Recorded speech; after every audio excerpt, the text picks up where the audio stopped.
Hello and welcome to a Back Nine Report. We have a special guest here today who we haven't talked to for a while. The Open Championship from Royal Troon on the west coast of Scotland will be held this week. That means it's time to chat with the European golf guru, Kieran Clark. Kieran, welcome back. How are things in the home of golf? Well, thank you, Fred. And they're very good over here. And obviously, it's always an exciting week when the Open Championship comes round. Obviously, the last men's major of the year, and going to Royal Troon, which is obviously a fantastic golf course. And really, I think actually it's important to remember that when we're going back to Royal Troon, as you say, on the west coast of Scotland, that's really where the Open Championship was born in Prestwick Golf Club, just 5 miles down the road from Troon.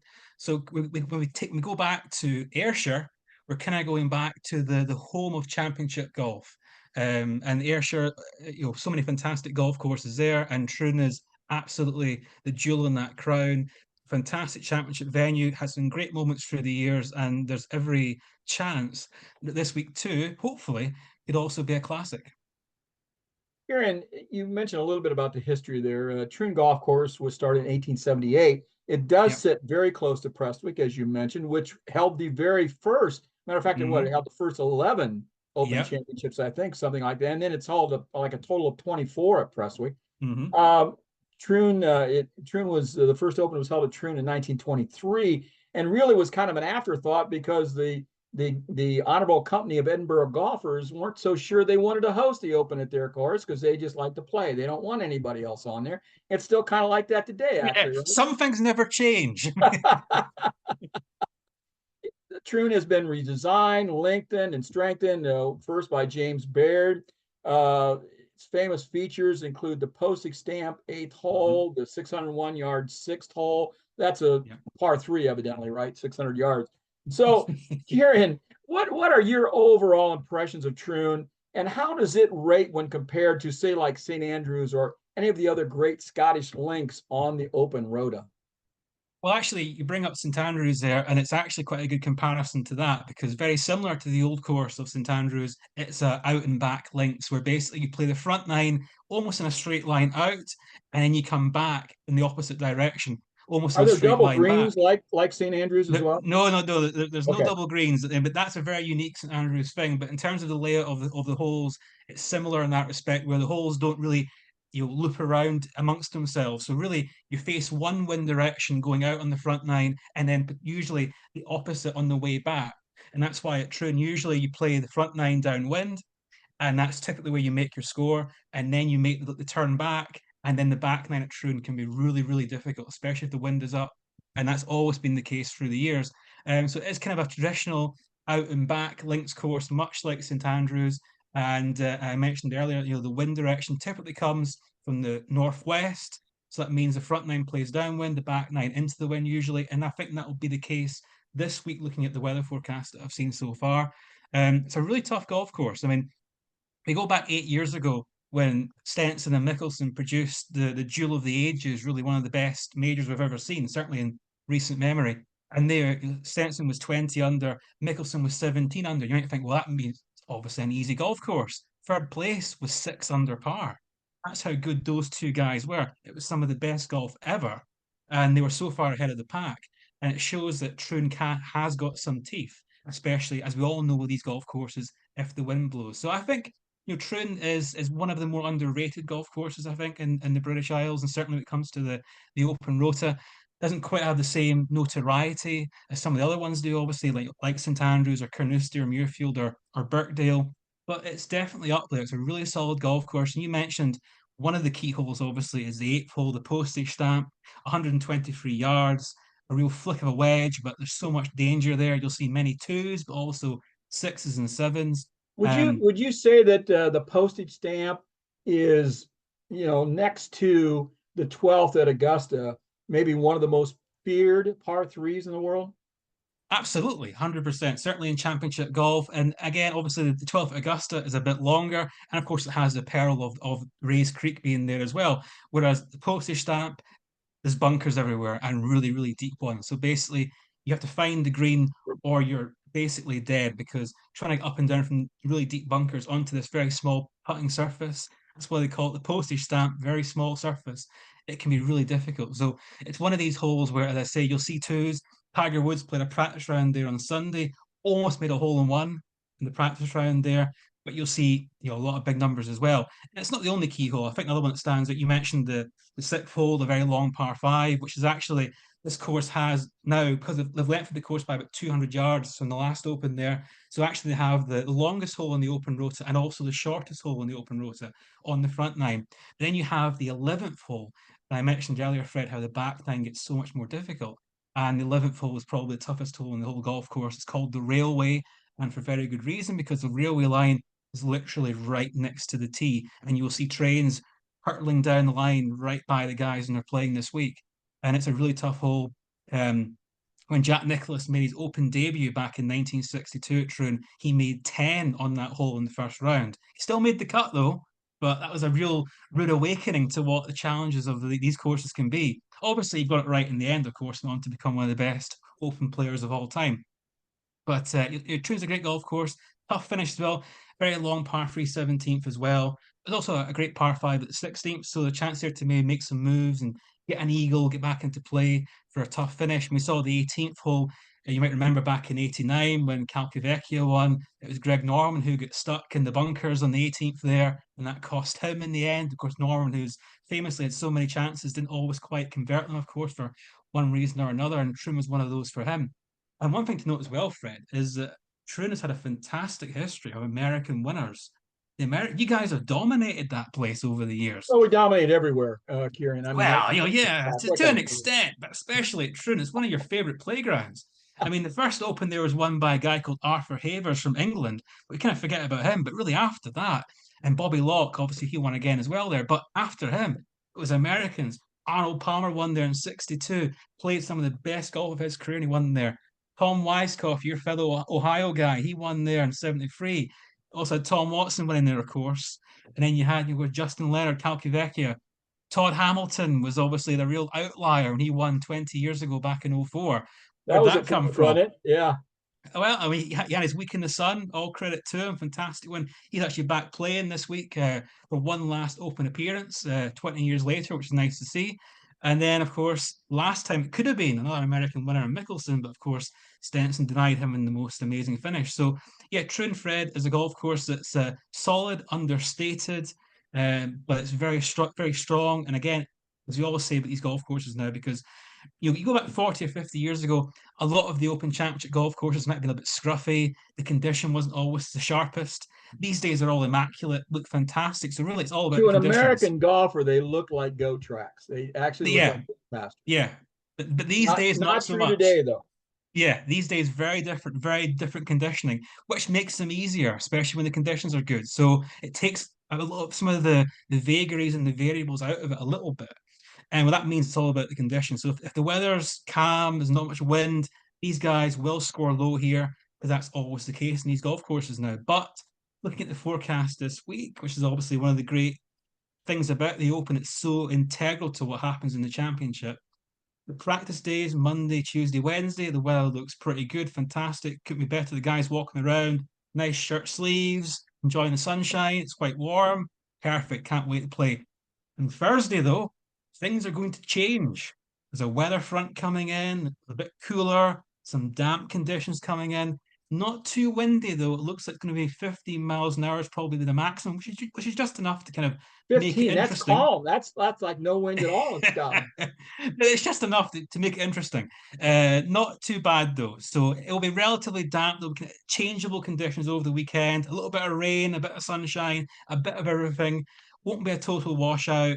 It won't be too windy either. So I think you'll see scoring will be quite good. And the winning score, I think, will be probably low double digits under par. So 12, 13 under, probably a very good target to go for Yeah, over we the four kind of days. saw that at the Renaissance Club or Yep. Renaissance, as you say it over there, Renaissance, last yes. week in the Scottish Open, and we saw Oberg kind of fall back again on Sunday. Yep. He's just not quite ready to win yet, but boy, he's really playing great golf. Hmm. Um, he's got to be one of the favorites coming in this week, don't you think? Of course. I mean, obviously, last week, it's funny because obviously top golfers and top sports people, when they win, that's what they remember. But I think they learn more from the bad days. And Sunday was obviously a disappointing day. He led from the front. all the way from the start of the tournament. Just didn't quite have it on the last day. And obviously, he was kind of caught up in the And whole every time Rob he missed a McIntyre shot a story. little bit, it got into a place where he just didn't have a shot. I mean, he Yeah, really had some bad luck on Sunday. Yeah, a lot of times and with a bad shot, you still can do some, but he just got in places where you couldn't do anything. and of course, Fred, as you'll know, having played a bit of golf in Scotland in the past, links golf can do that, where you can get lucky and unlucky. Troon's one of the perhaps less quirky of the open venues. So the bounces aren't quite as severe there as might be elsewhere, maybe at Royal St George's, for example, which is very bouncy, very undulating.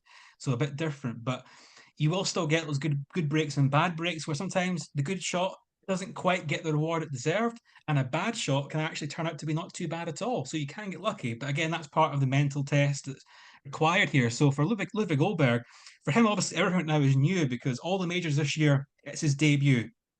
We saw it at Augusta at the beginning of the year, finishing second there.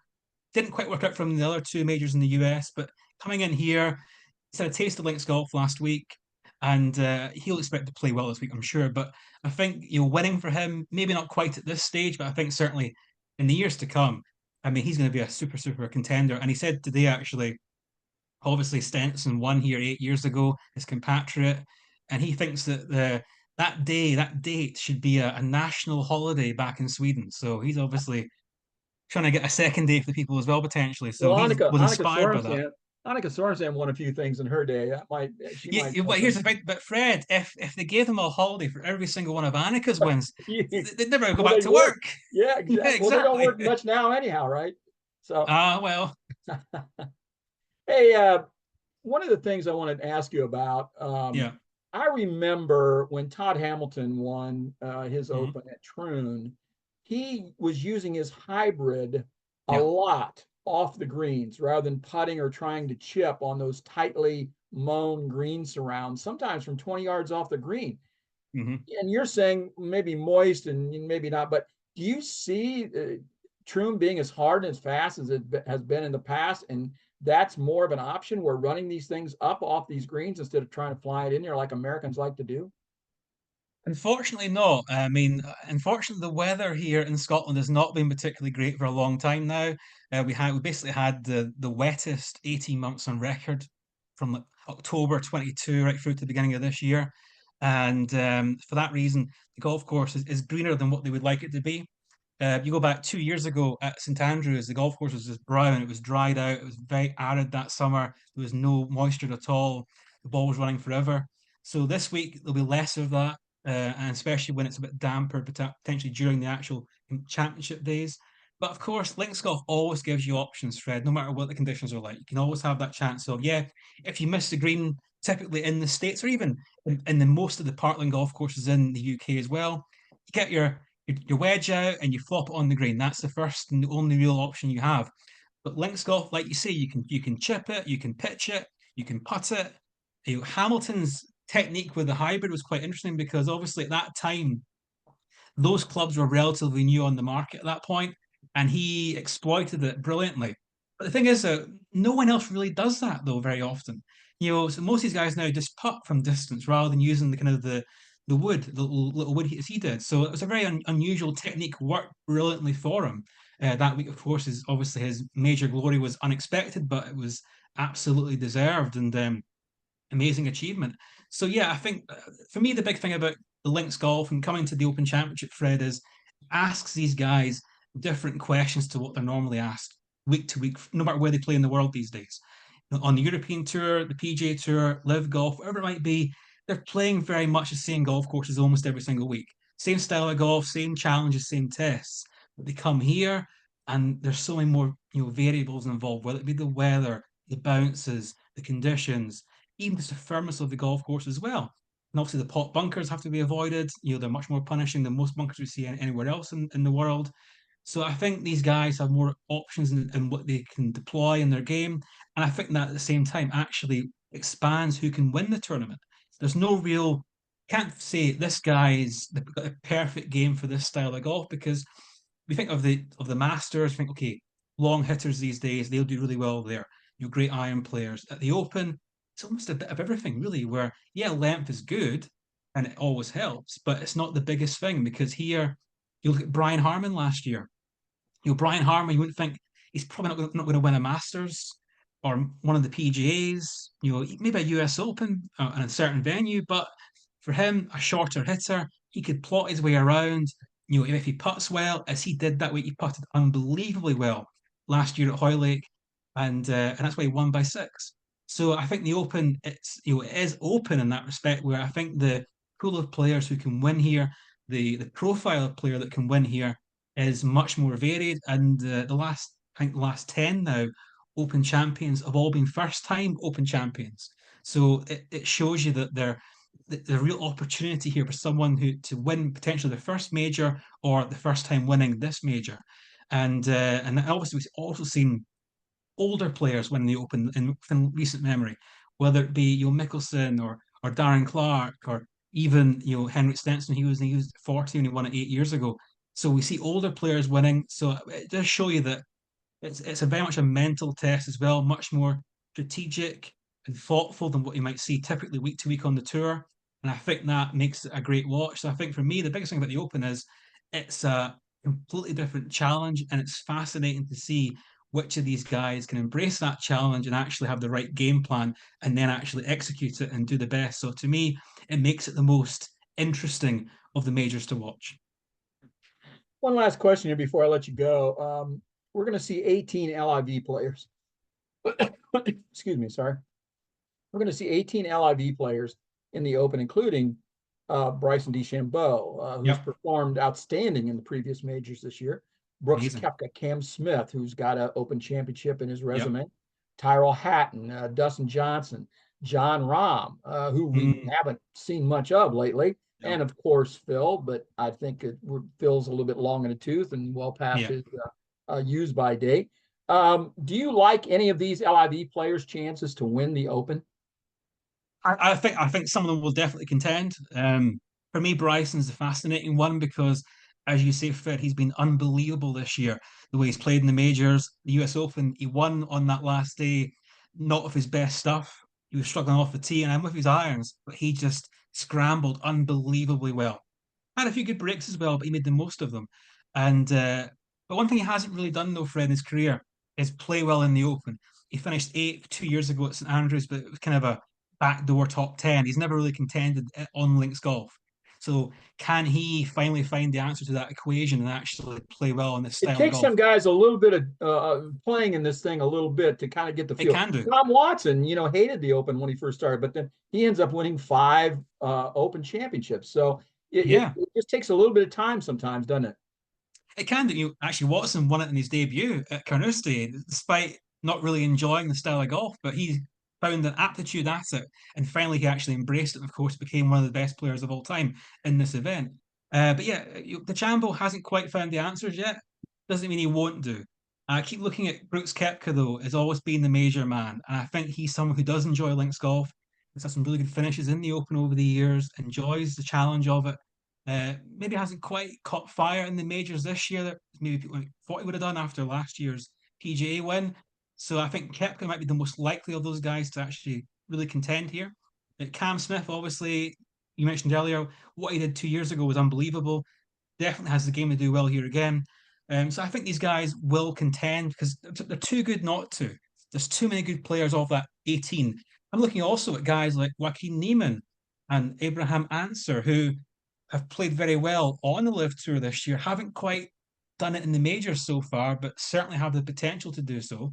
So I think one or two of these guys will definitely be in the last couple of groups going into the weekend, and obviously we'll wait and see what happens there. But it could be DeChambeau, who of course has become the sort of cult crowd favorite out of nowhere. It's quite amazing to watch, and I think of a great following here in Scotland as well. But I think Kepka to me, he's kind of like a sleeping giant. He's ready to just kind of re-emerge again. But I actually think my I have one pick to win this week, Fred. It's not a That's what I live want to know. player. That's who I want to know right there. Okay, well, one pick. Brace yourself. I'm gonna go for Colin Morikawa, and I think Morikawa He's my is guy. that He's my he's your guy. guy. You see, He's I'm, been I'm playing playing to the really well leading up to this. I've been watching him and he's just been building up and building up to it. I look for him to do well as well. yeah. And the thing is with Morikawa, of course, he had a bit of a slump for a while. He came back this year. played great at the Masters, obviously, and the PGA. Played pretty well at the US Open as well. And of course, at the weekend there at the Scottish Open, he was right there as well in the last round. Just could hold a putt on the last day, and that's kind of held him back this year, where he's contended a lot. He finished second to a Scheffler at the Memorial as well. I think This he's isn't had what, quite, like 8 top 5s or something like that this yeah, year. Something yeah, like but that. no wins yet. And as Yeah, you see, he's yeah. kind of building up to it.